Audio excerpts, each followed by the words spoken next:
Hello, everyone, and welcome to today's SANS webcast, 2023 OT Cybersecurity Year in Review Executive Briefing, sponsored by Dragos. My name is Mary Lynn Gollier of SANS. Today's featured speaker is Robert M. Lee, SANS Fellow. If during the webcast you have any questions for Rob, please enter them into the Q&A window at any time. Please note that this webcast is being recorded, and a copy of the slides and recording of this webcast will be available for viewing later today and can be found on the SANS registration page. And with that, I'd like to hand the webcast over to our presenter. Thank you very much. And hey, everybody, thanks for joining today. And for those of you catching the recording of it, there's I think it was like over 1,200 people that registered. So it's really cool to be able to see the information get out to such a wide audience. And then, of course, it kind of just keeps going in the recording. So thanks for caring about OT security. And as mentioned, my name is Rob Lee. For those of you that haven't interacted with me before, I am the CEO and co-founder over at Dragos. And then on the SANS side of the house, I'm a SANS fellow who authored SANS Forensics 578, which is our cyber threat intelligence course, and the ICS 515, which is the network security and incident response course for industrial control systems. So one of the things I love about this report and every year putting it together is when I started in the community years ago, there wasn't really a data-driven report about what was happening in industrial control systems or operation technology. It was really just anecdotal. It was somebody said something to somebody, or there was mythical, databases or whatever else. It was just not accessible to get information of what was really happening in the field. And so years ago, and I think this is the 7th iteration of it now, but years ago, we started the year in review report, which was to take the insights that Dragos had. So it's a bit of a collection bias because it's just from our insights and our customers, but a large data set nevertheless. Taking our insights and then codifying it out to the community just to share freely. Here's what we've seen. Here's the threats. Here's the vulnerabilities. Here's the lessons learned in the field.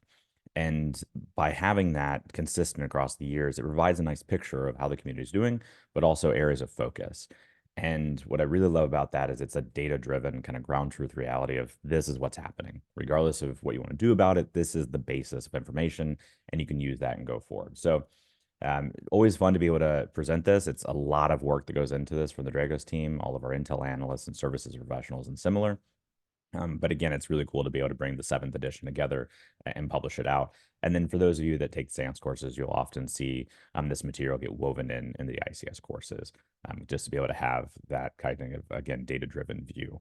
So all of the insights come from what we're doing in customer environments, our technology customers, those that have the Dragos platform for like the visibility and the monitoring, those customers that are connected into our OT Watch product, which is our managed hunting, and then those customers that use our services engagements.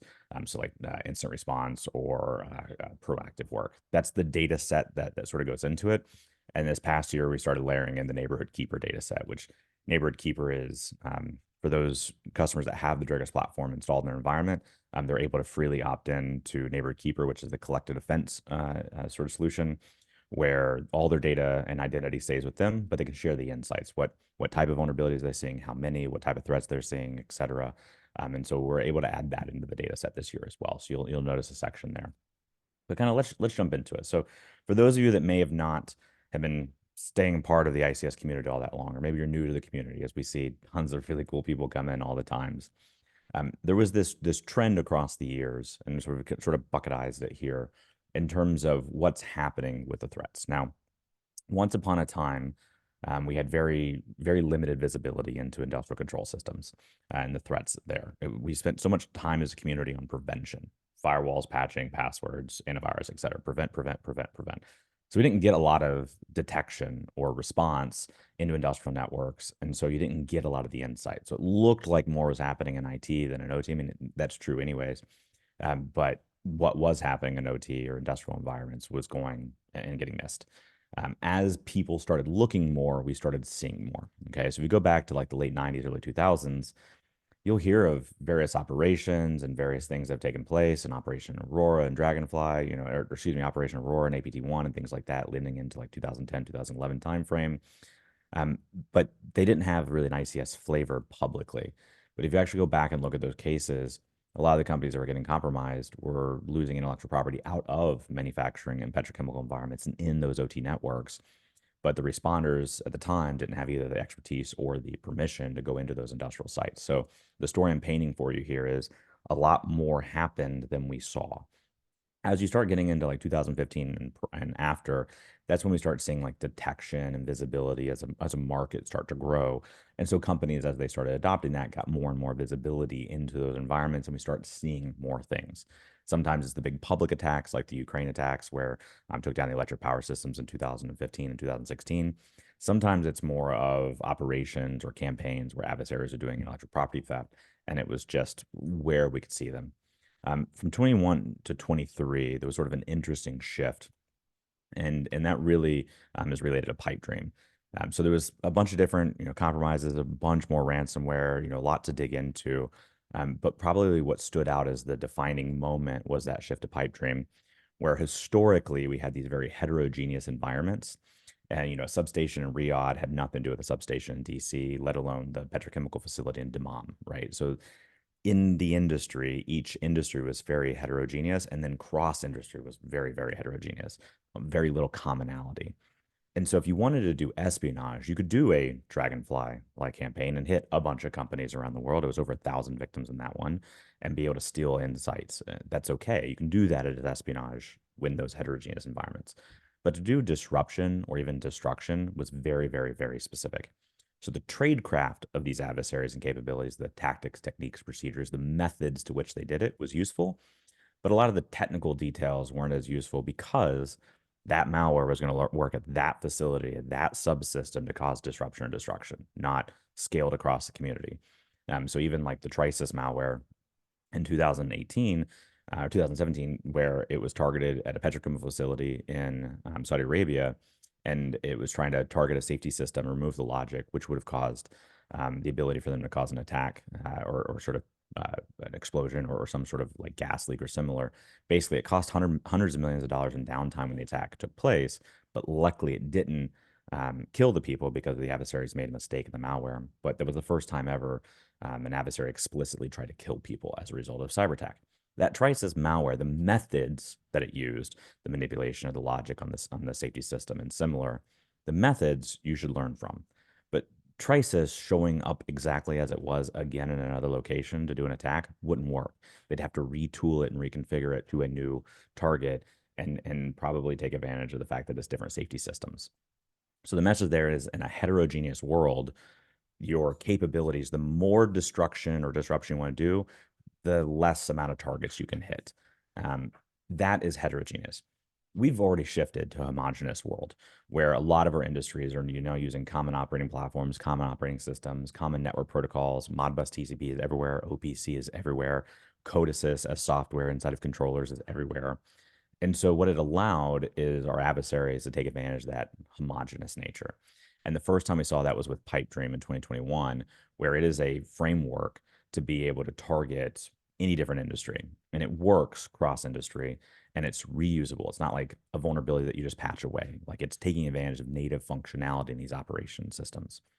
And so it works reliably. Once it's in there, your best bet is detection and response. And if you don't do that, you're no offense, but you're screwed in that situation because it can work as effectively on a gas turbine system as it can on a transmission system, as it can on an unmanned aerial vehicle. Anything that's got modern day control systems, the last decade plus, those systems are able to be manipulated, and if the physical environment allows for it, destruction. So we've seen that shift. As we've seen that shift, we then see more and more of these adversaries doing pre-positioning, gathering data that may be useful for future attacks, et cetera. So now that a state actor has shown a pipe dream can be done, my concern is other states are developing similar capabilities. As those start to get out, especially outside of state actors into the criminals' hands, that's when you're going to go from low frequency, high consequence attacks to medium or even high frequency, high consequence attacks. Or said differently, like ransomware sort of blew up in terms of the IT community, largely in part to cryptocurrencies and offensive security tools like Cobalt Strike. My concern is as these type of state capabilities proliferate and follow that same path, pipe dream and pipe dream light capabilities will become the cobalt strike light capabilities of targeting industrial and making it accessible to people who don't even have industrial experience. And that's not obviously ideal. So that backdrop is, let's figure out what's actually going on and be proactive in our approach, because it can take a long time to get security projects done in OT environments. And so we don't want to wait around. So in terms of the threats itself, again, when I started this field and my background, I started on the U.S. intelligence community side of the house. I was an Air Force officer tasked over the National Security Agency, and I built out the states, built out the government's mission, looking at state actors breaking into industrial sites around the world. At the time, one or two groups explicitly focusing on industrial was big news, and that was heavy reporting. And oh my gosh, look at this! Nowadays, there's 23 such groups that we track. This last year in 2023, the three that we're revealing this year in year in review, we'll step through these, but we've got three new activity groups this year. So three new groups that are explicitly targeting industrial. For us, it matters that they're targeting industrial, not necessarily that they've gotten in yet. Some of the groups have gotten into OT. Those are what we would call stage 2. So for those of you that read the paper I wrote titled the ICS Cyber Kill Chain, if not, go take a read on it. We track stage 1 and stage 2 groups. Stage 1 is they're trying to get into industrial. They're explicitly targeting those sites and trying to get into OT. It's not just like they're targeting a power company in general. They're trying to get into the operations sites, but they haven't yet. Stage 2 is they are in the operations environments now. And then as you progress along stage 2, you can find those capable adversaries that have capabilities or knowledge to be able to disrupt industrial environments. We also track just which ones are remaining active.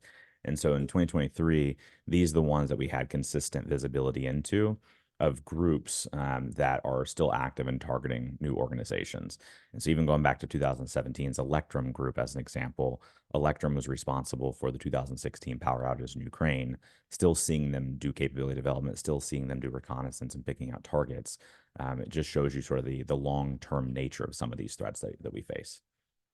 All right, so let's talk about probably the most interesting one up front. So there's been a lot of coverage in the media about Volt Typhoon. So Volt Typhoon has been attributed by the U.S. government to the Chinese state and going and doing operations across the U.S. and other parts of the world to target organizations and do pre-positioning and kind of strategic targeting.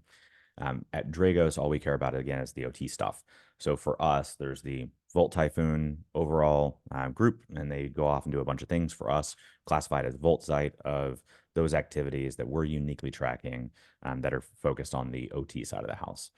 And what is interesting about Volt Site is the U.S. government messaging around Volt Typhoon is something that we can validate of the seriousness of it and the sophistication of the threat. This is I wouldn't say they're like an apex predator kind of adversary, but they are an A+ kind of adversary. In other words, they have the sophistication, they have the resourcing, they have the time, the patience, the ability to do capability development. This is a well-resourced team. And they're going after the right strategic targets that would be of concern to national security interests. So going after key electric utilities, key satellite locations, key sort of defense industrial base locations and telecoms. And off those telecoms, you can hit a bunch of different industrial organizations, oil and gas, et cetera. But we've seen a very strong focus on electric utilities. And we've seen that focus not only in the United States, but also across Africa and a couple different places. And so forth around the world, but the main concentration right now on U.S. And what was interesting for us is, again, the choices of targets were pretty strategic in what you might want to accomplish to cause more widespread electric power issues. Now, the adversary has not deployed ICS specific capabilities or knowledge to disrupt power, so I don't want anybody freaking out. But by the fact that a strategic adversary is explicitly targeting key sites and breaking into those sites, obviously that's not ideal. And the U.S. government's messaging and some of the testimony that they've made around, hey, this is actually pretty aggressive. Again, we can validate from our visibility on that as well. Probably one of the more interesting examples, and this to me is actually a really good case study of when defense wins. And for those of you that interacted with me over the years, you've probably commonly heard me say defense is doable. This is a great example of it, where there was a mid-sized electric and water utility. So not one of the largest in the country or anything like that, but a mid-sized electric water utility, water and electric utility that was being targeted by VaultSite. And how we picked up on it is the customer ended up choosing our technology, deploying the Dragos platform in their environments, activated our OT Watch, which is our managed hunt team that can go across customer environments for them. And we picked up on activity where the Dragos platform was deployed both in the OT networks and in the IT OT kind of DMZ kind of divide location. So we could see kind of what was IT knocking into OT and getting into OT as well. And what I love about this case study is that utility had ended up being compromised for over 300 days by this adversary. And that's just based on what visibility we have in the logs. So for over 300 days, they had been compromised by VaultSite, but they had done the right things. A lot of the guidance we've had out in the community around how to protect your environments, proper segmentation, proper firewall tuning, things like that. They were doing that, and they were expanding their journey to now do the visibility detection response with us. But because they had put up their controls and invested correctly, this mid-sized utility had made it where the VaultSite group, this state actor, could not get into their operations environments. That is not true community-wide. We all have to do a better job there. There's a lot of times we'll come in and people go, "Oh, we're segmented," and you're not really, or "Oh, we're okay," and you're sharing services. Like it happens all over that people are confused about the current state of their environment. But this utility did a phenomenal job, did everything right to where the adversary, state actor, tries to get into OT constantly and was not able to do so. So we were able to pick up on them in that IT OT divide, show that they were explicitly trying to get an OT. It wasn't just that they compromised an electric utility to compromise them. They explicitly were trying to get into the OT environment. The customer did all the right things to sort of hold the line. When we got involved and they got involved and others, we were able to all sort of kick them out together. And then a big win, and this is where I think information sharing goes really, really well, is because of the positive actions of that utility, we're able to take those insights and scale them out across all of our Dragos platform OT Watch customers, as well as all those in Neighborhood Keeper, and work with the electric ISAC and get that information out even further to non-customers as well. So anybody that was Dragos platform, OT Watch, or Neighborhood Keeper customer got all their detections taken care of, et cetera.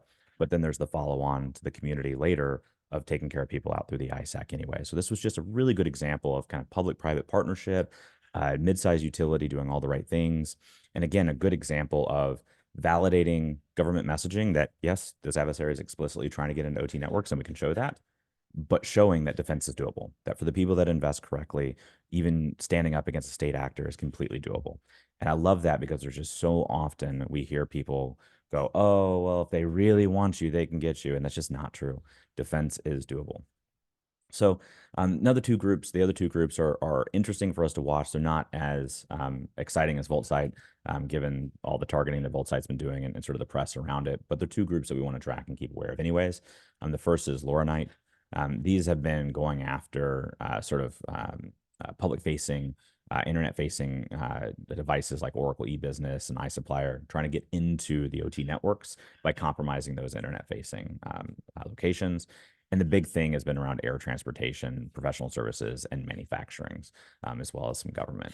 But for us, the big focus would be air transportation and manufacturing locations and trying to get into those OT environments for espionage and exfiltration of information. I should have mentioned also in the VaultSite case, go back for a second, what we were able to show that they were able to take in a number of different target environments where they were exfiltrating out like GIS data and information about electric transmission and generation capacity and similar. So again, very OT focused in what their exfiltration was. In these type of cases like Laurinite, we often see more of trying to get intellectual property, trying to get the manufacturing recipes, trying to understand how you are taking and tuning an operational environment to be more efficient. A lot of the intellectual property in manufacturing is not just some secret recipe. A lot of it is how do you take lower quality inputs and make higher quality outputs? How are you efficient in your manufacturing process? That in itself is a lot of intellectual property. And then we also had Ganonite. This was a little higher level, doing kind of the earlier stages of credential phishing, trying to get access into these locations to employ remote access Trojans for persistence. And really what we see them as pretty wide network area. Like they're going after, electric, oil and gas, transportation, manufacturing, just a wide swath of organizations. And so again, from a Dragos perspective, we only care if we can justify that the intent or capabilities of the adversary is focused on industrial. Some of them are in the OT networks and doing crazy things or developing capabilities like pipe dream. These two would be those stage one type groups that are not yet in OT networks, but they're explicitly focused there. And that gives defenders an opportunity to say, hey, look for these because they haven't yet got into OT, at least from our visibility. They may have gotten into OT networks at other sites, but they're trying. So look for them in your OT environment, but really take these insights and learn from the enterprise IT environment as well to make sure you're being proactive. All right, so just another couple updates in general. As we look at the report goes into way more information. It's a 44-page report with a bunch of details. But here's some of the ones that stand out of just some of their updates. I'm going to focus on the first two. So Comosite and Electrum work a lot together. Comosite is kind of that stage one team that goes and knocks down the doors, gets access to electric sites or manufacturing sites, and then passes off to Electrum, who's electric focused, to do disruption. So Electrum has caused power outages before. Comosite's kind of the initial access team that then hands over access to Electrum. So when Comosite targets you, you want to look for the follow-on activity, especially if you're an electric, of Electrum, but you also want to look for their activity as well in case they're just doing pre-positioning and longer-term development because they do still get into operations networks. Comosite, we had seen continuing their access and capabilities around Ukraine. A lot of Ukraine focus for both Comosite and Electrum, which should be no surprise based on who they've targeted before. Prior to Russia invading Ukraine, Comosite and Electrum were doing operations outside of Ukraine. And so they were a more global threat. When the invasion took place, it was kind of like Eye of Sauron focused on Ukraine. Why that's important is these groups are getting a lot of experience and capability development by targeting Ukraine actively, a lot of experience. They are going to be much more capable than we saw that even before, just based on that experience. Whenever the Ukraine-Russia war ends, it is reasonable to expect Comosite and Electrum to go back to their global view. So it very much, especially for those in the electric sector and manufacturing, very much be focusing on what were the insights we learned before, the tactics, techniques, et cetera, the things we need to prevent, the things we need to do to detect, and make sure you're ready for that over this next year or two for when these more capable groups emerge outside the Ukraine conflict. All right. We also have all sorts of criminal groups and hacktivist groups and things like that. So it made a lot of news when the Cyber Avengers sort of hacktivist group started going after Israeli-made PLCs, the kind of protest the Gaza war.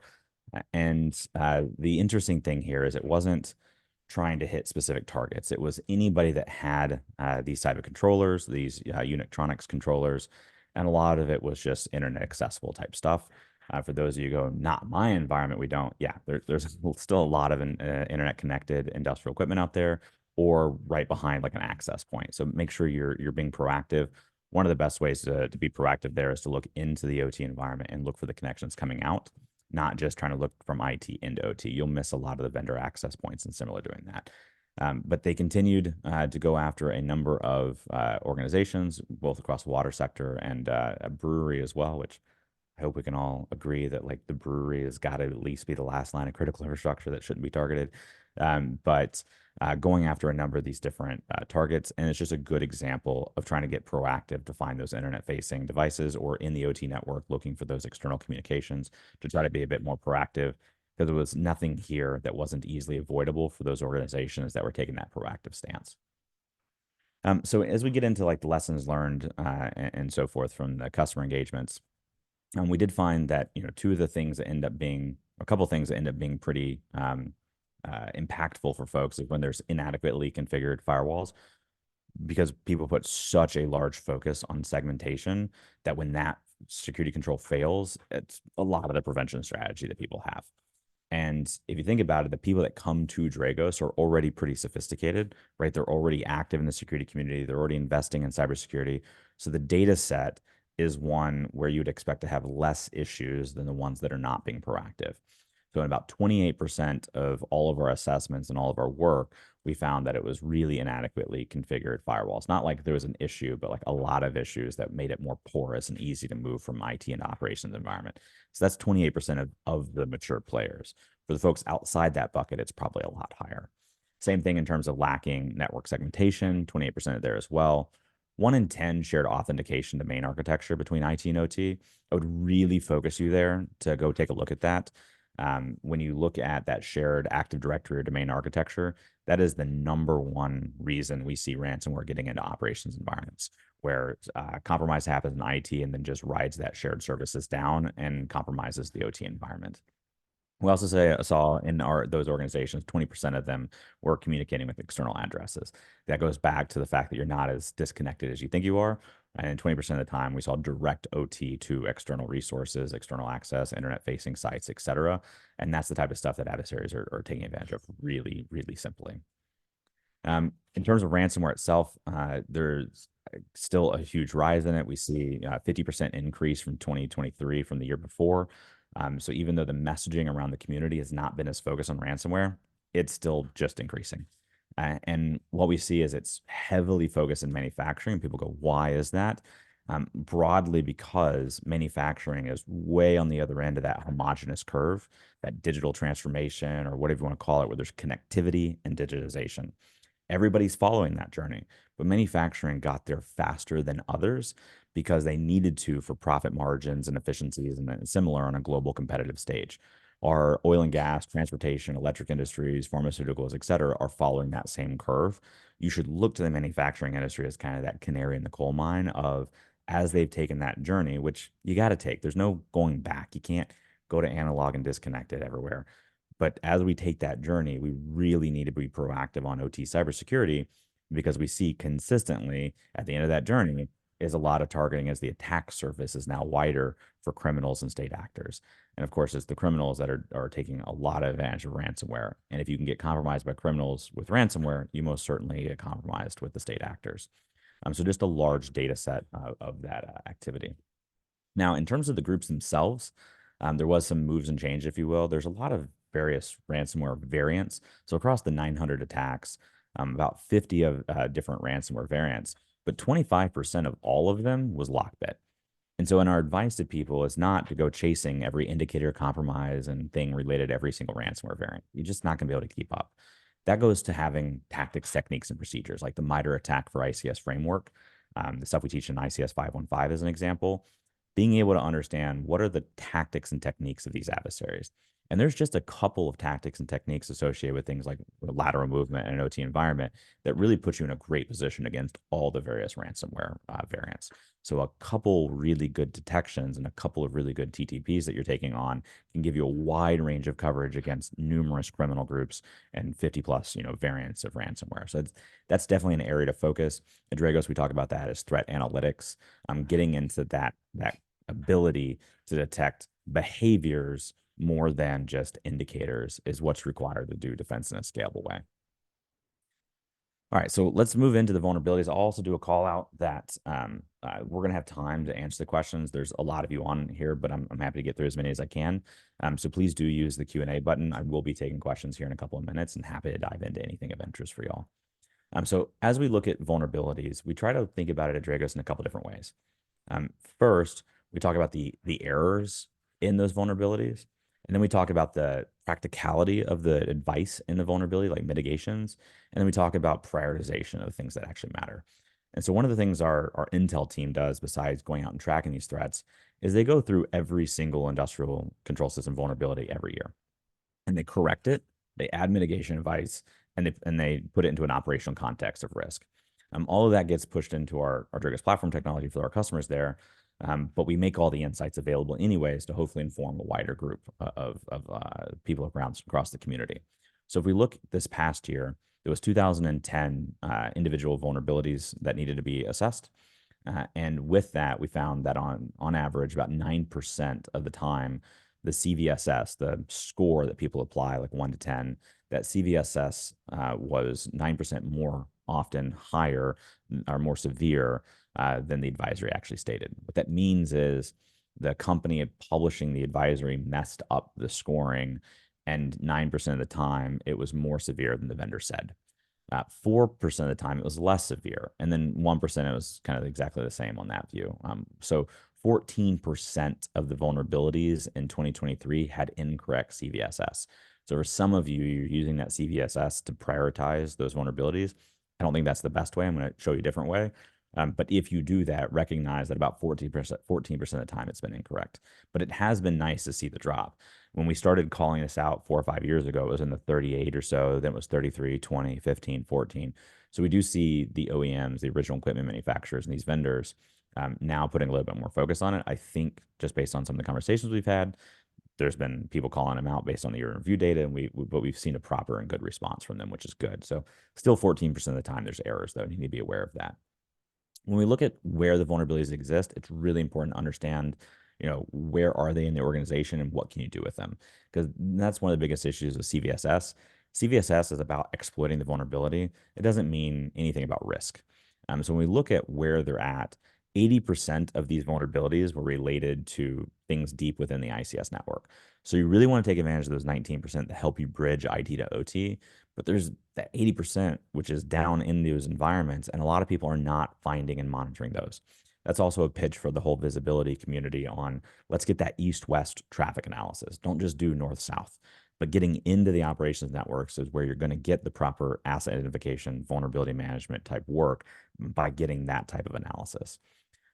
When we look at the vulnerability themselves, we think about it in context of, can it cause a loss of view or control, or neither, right? And so a loss of view only was about 1% of the time in 2023's data set.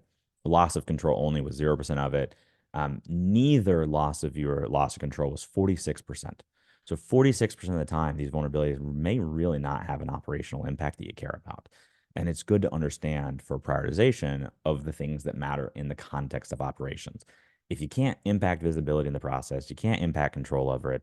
Not saying it's worthless, but it's probably not all that important to you. And we shouldn't be running around screaming at operations about it. And that happens 46% of the time. So you gotta be aware of that. Now, 53% of the time, it's both loss of view and loss of control. But that doesn't mean that just because it causes a loss of view and loss of control, that we must take it seriously immediately. Why? Because there's a lot of context around how those vulnerabilities get used and in the context of how they get used in an industrial context. So instead of just going off of this data set, though it's useful, it's much better to start thinking about what you can actually fix and then prioritizing it based on whether adversaries are using it or can use it. So this talks about the fix, and the next slide talks about the prioritization. So when we look at fixing vulnerabilities, way too many people just assume that they got a patch. But there's a lot of opportunities to do mitigations like disabling a service or taking a firewall change or monitoring for exploitation. You have other mitigations than just patching. And patching itself can introduce a lot of risk in industrial environments. So I'm not saying don't patch, but when you patch, there's got to be a good reason for it. And a lot of times, the advisories don't have any guidance other than patch. So one of the least likely controls, patching, you have multiple mitigation opportunities. One of the least likely to do, patching, is oftentimes the only thing offered up as advice. So 72% of all the advisories in this past year's data set, the advisories was, here's the patch, go patch it. 28% of the time, the advisories came out and didn't have guidance or a patch. So 73% of the time, there's no practical mitigation at all other than patch or don't, and sometimes no patch offered at all. There's advisories that come out with, here's the vulnerability, no mitigation advice, no patch, good luck. 73% of the time, no practical mitigation whatsoever. So that's, again, our Intel team goes and puts that guidance in every single one of them, but it's good for you all to know that that's what you're up against. And so when we try to think about it based on a risk base, we use the Carnegie Carnegie Mellon CERT methodology of now, next, and never. That's the one I would tell you to look at. What we do is we look at it from a now perspective of, this is enough operational risk, or adversaries are actively exploiting it, that you got to take advantage of mitigating this. You got to do something. Firewalls, monitoring, exploitation, protections, patching, something. This is critical. There's next, which is, honestly, like in an operational context, it's not so easy to do this. There's no direct operational impact. It's an interesting vulnerability, but it's not anything that really deserves your attention. Get to this if you have extra resources. Get to this at your next cleanup, your next maintenance cycle, your next opportunity, or just mitigate it through network monitoring and segmentation and multi-factor authentication. One of those three are going to be useful against this class of vulnerabilities. And then there's the 29% this past year that they never need to be addressed. They pose absolutely no real risk whatsoever, especially in the context of operations. And you can monitor for exploitation, but you don't need to do anything about these. And this is an awesome opportunity for those of you on the call that are network defenders and working at asset owners and operators. What an awesome opportunity to say, hey, look, we're going to deploy all the visibility we need. We're going to get that east-west traffic analysis. We're going to be able to move from just prevention to detection, response, and recovery. Here's why, based on all this stuff we're talking about in the report. And by doing that, we're going to already identify the vulnerabilities proactively. We're not going to see like a CISA alert and then throw you a spreadsheet and ask you to walk around the plant floor looking for these devices. We're going to identify them ahead of time for you. We're going to pare down that broader data set of all the vulnerabilities, over 2,000 that come out every year. And we're only going to come talk to you about 3% of them. That's a great way for IT and OT to work together, where that security team comes in and says, we're going to take stuff off your plate because we understand the context of operations. We understand you're the mission. We understand what you're doing. So instead of harassing about vulnerabilities that mean nothing, we're doing all the heavy lifting up front to provide a better service to you on the operations side, where we're not going to harass you about all these things. But that 3% of the time, we need your partnership because it's really critical and it has real risk to your operations. That's a wonderful way to move what has historically been a tense conversation into one where you're showing value to operations while securing your organizations. Now, this one is just another like defense can win awesome case study. Rockwell and the U.S. government deserve a lot of credit here. But I've talked for years about neighborhood keeper and trying to have this collective defense. And if you've heard me talk, you probably heard me speak about it. And I got the U.S. government a couple of years ago to opt in. And governments around the world can do this because there's no identity and there's no sensitive data. And so like the US government, as an example, could have access to it to be able to see what's trends across the community and help inform their analysis. And Department of Energy, Department of Home Security, and the NSA all opted in to be able to get those insights and to offer insights back into the system if they so choose, without ever having access to anybody's data, having access to their technology, having access to their identity. So it's just a really unique model and very, very useful. And this year, there was a really cool case study of it all working, where what essentially happened is the US government, through their sources and methods, US government went and found proactively a state actor, a foreign adversary, developing exploits and capabilities against unknown Rockwell automation vulnerabilities. So found 0 days and active and exploitation capabilities for them.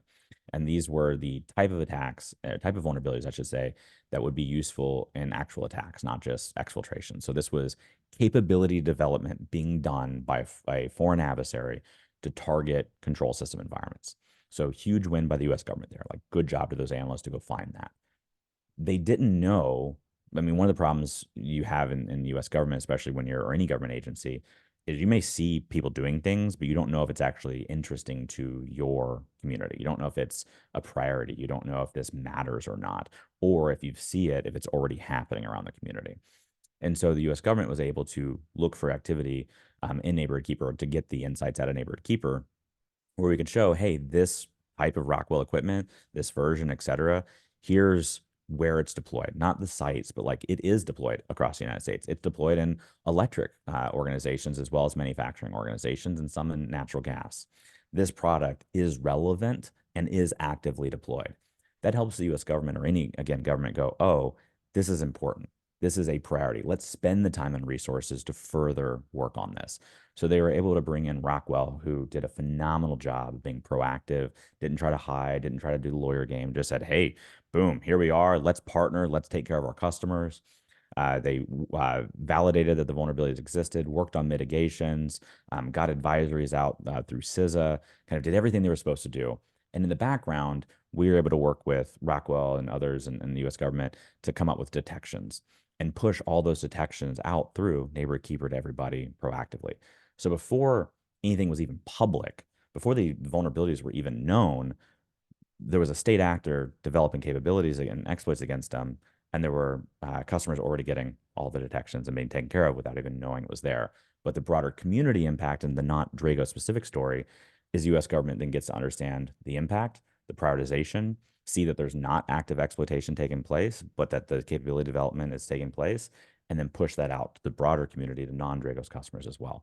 So it's, again, a good example, kind of like that utility example of people doing good work, getting taken care of, and the byproduct of that it may be longer to get there, but byproduct of that is others getting taken care of as well.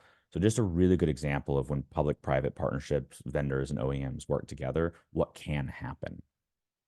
And so then, as we start throwing, rolling down the last couple of slides, I want to talk about kind of readiness and what we see from the service engagements.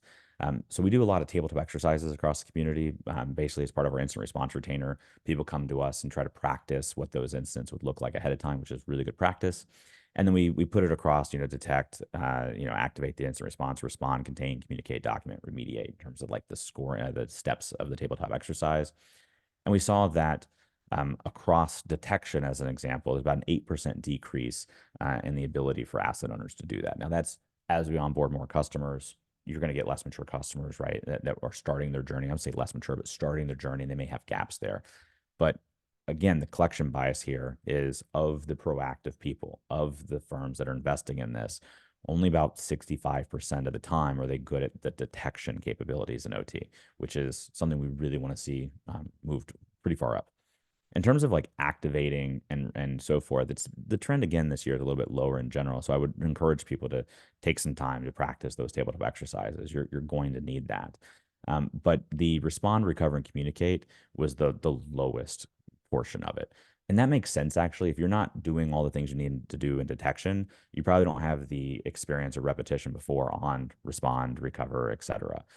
So a lot of people get stuck on that prevention piece when it's really about prevent, yes, but have the visibility into what you have so you can do prevention correctly and move along that maturity scale of detection, response, and recovery. It's incredibly important to be able to do in case of any incident that you're facing. So then this all just kind of maps back to the 5 critical controls. For those of you who haven't seen these before, Tim Conway and I published out the SANS 5 ICS cybersecurity critical controls. The white paper and webinars out there. You'll see it in our courses. I would highly recommend going and looking at it because what we did is we know there's all these different guidance out there and good frameworks like 6243 or NIST cybersecurity framework and so forth, but there's no strategy to really use them. They're like, here you go. And a lot of companies will play bingo with them of let's go do all of these things. And that may not be the right risk decisions for you. And a lot of them are like IT security getting copy pasted into OT. It's not, should we do this? It's how would you do this IT control? So what Tim and I did is we looked at all the industrial control system attacks that we had access to, all the insights from Dragos, all the incident response cases he and I have worked over the years, all the public data sets. We looked at that, all the different attacks, and we said what security controls worked in all of them. Not a one-off, not a 20%, but which were the ones that worked in all of them that were always a good investment. They were the things that you should start with. They are your critical controls. And even if you just do these 5, you're in a really good place. And so it got to these 5 security controls about having an ICS incident response plan. We were actually picking out what are the scenarios relevant to my company and kind of reverse engineering the incident response through the rest of the controls, building out a defensible architecture of whatever that means against the scenarios you care about. Like if you care about ransomware, breaking Active Directory between IT and OT. Then getting into the ICS network monitoring visibility, a lot of OT is systems of systems and physics, where more IT is kind of systems and data. So really being able to see the transient data, the Yokogawa VNet protocol from the HMI, talking to the controller as an example, the interaction of those systems and what's going on in those ICS protocols. Then getting into secure remote access. Once you actually have your asset inventory, you know what you have. Now applying the right secure remote access and then getting into that risk-based vulnerability management, focusing on like that 3% as an example. Like those are the 5 critical controls. And so we mapped out kind of reports with findings about where was this. And what we found is about 38% of all of our engagements, people really needed to boost up an ICS incident response plan. About 46% of the time, their architecture needed some work based on where they were and what they actually cared about. 61% of the time, they were completely lacking like any reasonable visibility or monitoring. We have the equivalency of Schrodinger's ICS. People just aren't looking inside to see if the cat's there or not, right? About 29% of the secure remote access. So a lot of people have been doing the secure remote access. I think that's also credit to the various government agencies around the world that have been pushing strong on things like multi-factor authentication. The only thing I would advise you there is, though a lot of people had that, they also still had legacy VPNs, legacy communication. And so they had a properly secure way to get in, but they had all these insecure routes for the adversary too. That's why it's 4th on the list. You really want to understand your architecture and monitoring and have an inventory before you just start going and doing secure remote access. Otherwise, you're not actually closing all the doors. and then about 41% to get in that vulnerability management piece. So just some areas across everybody to consider. And for those of you on the call, that this probably largely aligns to how you are as well. So take a look at your environments relative to this data set and the report, and it'll have some actionable recommendations there for you. So with that, I'll move into questions and answers. Also, the report here, it's just dragos.com/year-in-review. So you can go get the report yourself. And like I said, it's 44 pages of just awesomeness in terms of all the insights and expertise. And I'll go ahead and start working through questions and answers now. So we got 20 plus questions coming in. So I'll work through as many as I can here in the next 15 minutes, but feel free to go ahead and add them in. And I think we'll probably write a blog or something off of the questions that don't get answered. So if you put in a question, it's very likely to get answered. All right, so first one, you mentioned that only 20% of the attacks reach out externally. What does the 80% do? Do they establish command and control another way? The 20% is around access. Like about 20% of the time we see that there's external communications, not that adversaries are only doing external communications 20% of the time. So it was a stat related to how often we see those external communications in an OT organization, where they generally think that they're segmented off and you can't reach the internet or you can't reach external resources. Over 20% of the time you actually can. All right, the next one, how is ransomware expected to change the recent Lockbit takedown? Look, I like when governments and others come together and do these takedowns, but we don't normally see a long-standing shift in behaviors as a result. They usually just shift to a new capability or re-roll the current capability and continue their operations. It's just very financially driven to do that without a lot of cost. So I don't actually, we may see different malware variants pop up next year, but I don't expect to see any behavior shift from the criminals. What is a good technique or tool to discover devices in the OT network? Yeah, thanks. So that goes back to like the various ICS security monitoring products out there. Dragos, as an example, has the Dragos platform that hangs off like a spam port as an example and tells you what devices you have, the communication records, et cetera. So you can always take a look at our technology, but there are other technologies out there as well.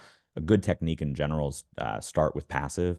Try to understand what's going on because it gives you that system of systems view, understand what's happening in the protocols. You can also do threat detection, vulnerability detection that way, and build out that inventory map that way, passive. Then, when appropriate, carefully and with testing and with operations approval, layer in the ability to go and actively pull information. I prefer when people do that in like a maintenance environment or during a scheduled maintenance time, just to make sure you're not causing disruption to operations. Even the tools and things that get sold as this is validated by the vendor can cause issues. So just be very careful with that. Start with passive, then layer in active where it makes sense. Will the underlying data be cited and the content be shared? No. So we abstract everything out and be able to push it, but we don't want to get into anything that would be customer specific or proprietary or sensitive data sets. So all the things that we can reasonably pull in, not violate NDAs, not make anybody uncomfortable, is all in the report. Let's see. What percentage of OT vulnerabilities are contributed by third-party vendors? I don't have that stat on me, but we will take a look at that. I want to say it's actually in the report, though, where we talk about the sourcing. I'm pretty sure it is, where we talk about the sourcing of those vulnerabilities. It tends to be a lot of third parties. It's not very often that it's an asset owner or the OEM. I would say the majority of the time, it's a third party that's doing testing or research on devices and then report it out to the vendor. That is the mass majority. Stuff about costs and pricing and intel and all that. I appreciate the questions, but I would just say hit up like a Dragos rep or just go to the website. You can get that kind of information. So I'll kind of skip those. Good questions, but you can hit up the sales team for that. The Voltsite case you presented, could you share some examples of good cyber defense practices? Yeah. Also, is it possible to share if they were following any specific standards as a guideline to implement their OT security program? Yeah. So the Voltsite example of the electric utility that was doing good work. They were doing the things that I would say mapped with the 5 critical controls, and they were also using this cybersecurity framework. And of course, because of the electric industry side of the house, they're looking at kind of NERC SIP controls. And so the combination of those things really manifested in them building out a program that focused on having visibility, having segmentation, doing the firewall tuning correctly, not doing shared services between IT and OT. It was those types of controls that they were putting in place that ended up putting them into a very good location. And also there was just the human side of it, where there was good awareness inside that organization around doing OT security and the investments that were being made. And so you had a kind of a whole of company effort, which is really, really useful. How can companies identify incorrect CVSS data? Is it possible for companies to identify these themselves, or they need intermediate communication with the vendors? You can do it yourself. So like our team, as an example, sometimes reach out to the OEMs and talk to them about it, or we'll definitely tell them, but sometimes we try to ask for their help. It's hit and miss, just depending on which ones you're working with. Some of them ignore you completely. Some of them want to partner together and fix it. But how you identify it is if you look at the actual details and vulnerability of what you can do. A lot of the CVSS in sort of inaccuracies is when the vendor misunderstands like that it's actually network exploitable when it's not, or they'll list out the vulnerability and say, hey, you need physical access to do this, but in the top of the report tagged it as a network accessible vulnerability when it wasn't.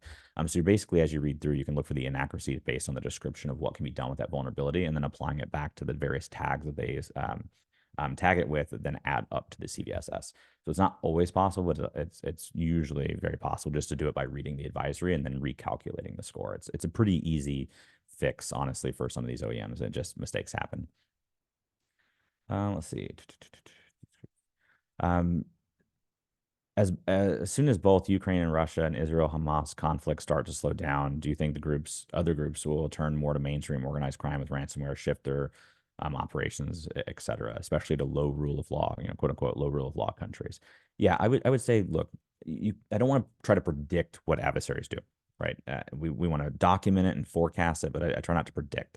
But I think it's reasonable to say teams that were active globally before that then concentrated are going to be active globally again. And what the other reasonable thing to say is, and this is having worked on the offensive side of the house as well, a lot of time the difference between teams is not just in resourcing. The difference between sophistication on teams is in experience. Like, do you actually have experience targeting an electric power company? If not, it's your first time, you're probably not going to be that good. Do you have experience running ransomware operations? If not, you're probably not going to be good the first time. And so as teams get at bats, as they get more chances to do operations, they get really sophisticated, more documenting the knowledge, better training for new people in the team.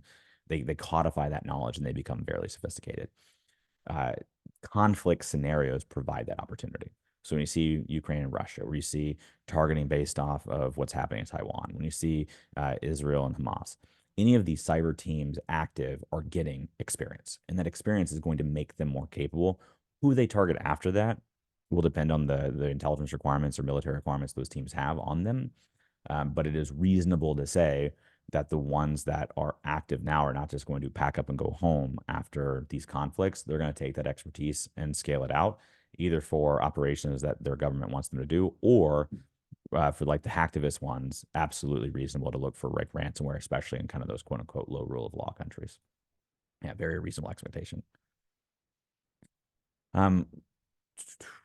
How do you know what to patch in general? Yeah, so that's where you look at the vulnerability. So first you need an asset inventory list of what do I have in my environment. You need to put in context, like, what are the crown jewels of that plant? Like, you don't want to just assume every device in a substation, generation facility, manufacturing facility, oil and gas location, et cetera, is critical. So you kind of look at it from, what do I have? What are the crown jewels? What's critical in my organization, like system and subsystems? And then you look for applying mitigation advice on those vulnerabilities, either working with vendors like Dragos or just trying to do that work yourself, and then go carry out that mitigation. It may not be patching, especially since a lot of times the patch is missing. But what do you know to mitigate is based on that kind of flow of, what do I have? What are the sites that are critical? What are the crown jewels in that site? And that kind of gives you the flow. And then it goes back to that now, next, never of what can really impact the operations or is being actively exploited by adversaries in general. That gives you a nice framework to think about to be able to do those mitigation discussions. What is your opinion on commingling IT and OT systems, especially in security products? It depends on the security product. Like a firewall is an example. I don't know that it has to be an ICS specific firewall. There might be benefits to do it depending on the communications that you let go through IT and OT. But on prevention, like on something like that and segmentation, it doesn't have to be specific. That being said, when you get into things like visibility detection and response, it really, really matters. Understanding what's going on in an ICS protocol, understanding the systems of systems, understanding the environmental context on an asset, that it's not just a Windows box, but it's a Windows box that's doing an engineer workstation, interacting with a gas turbine system. Being able to look for the adversary behaviors associated with ICS adversaries and not just general purpose IT. That's where it really starts to matter. And so I don't love seeing, and obviously this is a biased take as a vendor, but I don't think it's appropriate. I don't think it's useful to see like the commingling of everything in a security product. A lot of people talk about like IT OT convergence as if it's just happening, but it happened like 15 years ago. We've got Windows operating systems and power plants and have had for a long time. A lot of the IT OT convergence people are talking about now is usually cultural with people or taking advantage of cloud resources for like data modeling and things like that. So you will have OT systems that are connected up. That horse is out of the barn. You will have that, but you still should treat them uniquely as OT assets. Try to take advantage of the commingling where it makes sense, like pulling everything into a SIM of your choice. There's nothing ICS specific about Splunk or ArcSight or whatever you want to use.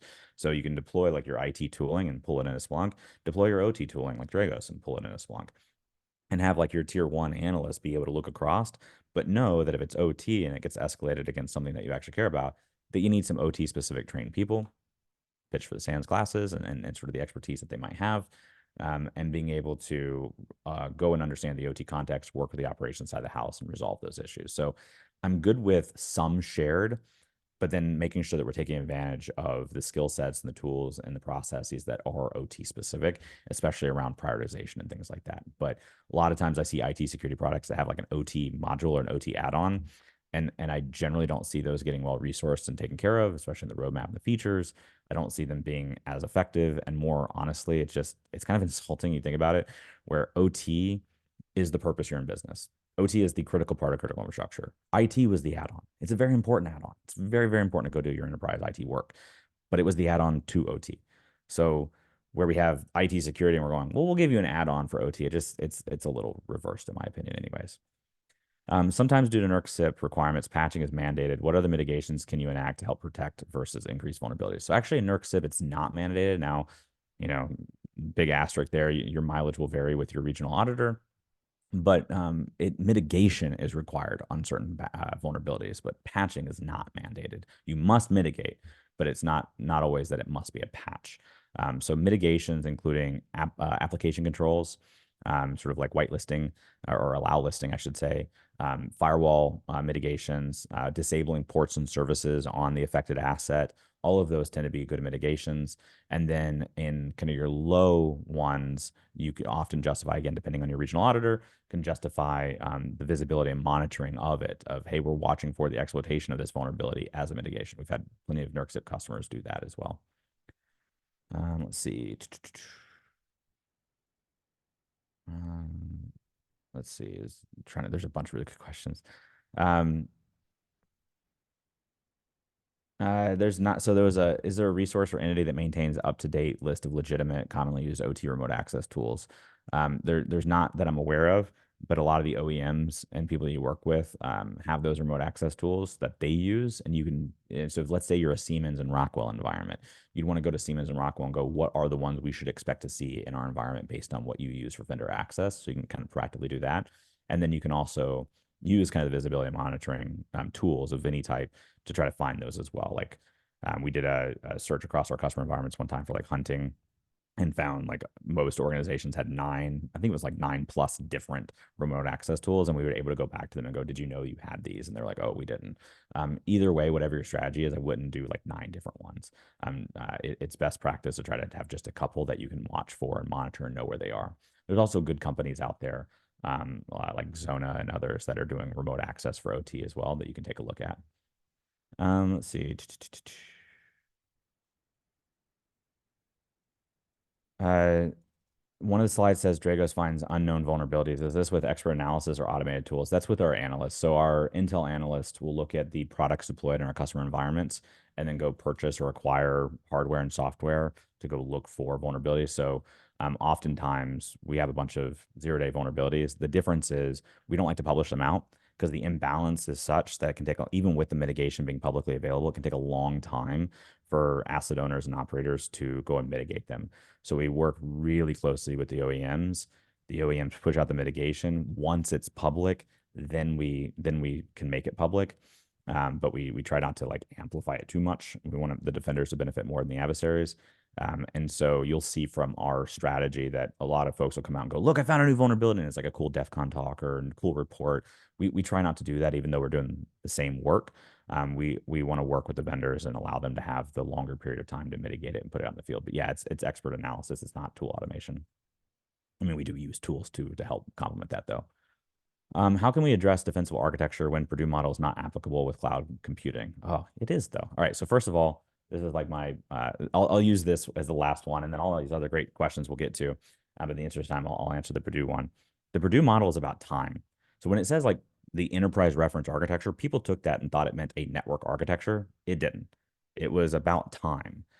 So like level 0 was we have the ability for real-time systems. Level 1, maybe we can deal with microsecond delays. Level 2, we can deal with millisecond delays. Level 3, we can deal with second delay. It was a functional diagram based on time, not a network reference architecture. Just people started using it for network architecture, which I would prefer you to do like a defensible architecture based on what your requirements are, or use something like 62443 zones and conduits. But when you look at Purdue, the original paper completely accounted for 5G. It completely accounted for cloud resources. IIoT was in the context of the original paper. So if you go read the original Purdue paper, there's multiple Purdue models based on the different types of operations you'd want to run. So thinking that it was only one thing or a network architecture was always just a mistake by the InfoSec community. But either way, defensible architecture is around knowing what your scenarios are, what are the requirements you have, and designing an architecture that not only helps reduce the risk, but also facilitates your ability to put human defenders in there. Because remember, all these adversaries are humans. You want to have human defenders against human adversaries. No tool, no matter what it is, not even Dragos, is going to protect you against threats. It's about enabling the human defenders with the right tools and processes and training to go against human adversaries. So you want an environment that supports that. If you have like a flat network with unmanaged infrastructure, it's almost impossible to put defenders in there to do anything. It's that type of work that makes it defensible. It's not defended until the human is there, but a defensible architecture facilitates the risk reduction of like your most common threats and risks while enabling the human to go do their work. Awesome.